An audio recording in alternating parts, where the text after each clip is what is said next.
Welcome to our channel. Today we how to download Git on macOS using Homebrew step by step clearly.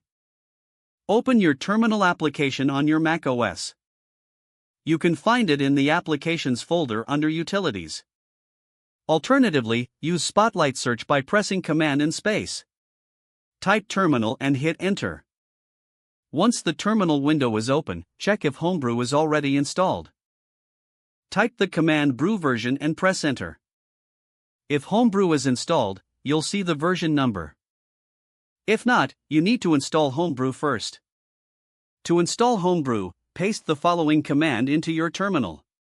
/bin/bash $, curl fssil https://raw.github-content.com/homebrew/install/head/install.sh. Press enter to run the command. Follow the on-screen instructions to complete the installation. Once Homebrew is installed, you can proceed to install Git. In the terminal, type the command brew install Git and press enter. Homebrew will begin downloading Git and its dependencies. Wait a few moments for the installation to complete. You'll see messages in the terminal indicating the progress. Once it's finished, verify the installation by typing Git version. Press enter to see the installed version of Git. Congratulations, you have successfully installed Git on your macOS using Homebrew. If the page does not load, refresh the browser or try again in a private or incognito window. Make sure you are using the correct email address, then retype it carefully to avoid small typos. If your password is not accepted, use the reset option and create a new strong password you can remember.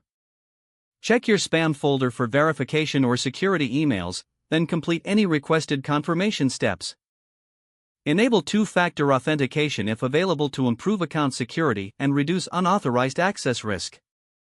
After signing in, review your profile details so your contact information and settings are accurate and current. If you see an error message, note it down and try again after restarting your device and internet connection.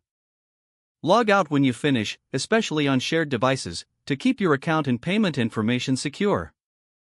If the page does not load, refresh the browser or try again in a private or incognito window. Don't forget to like this video and subscribe to our channel for more step-by-step tech guides.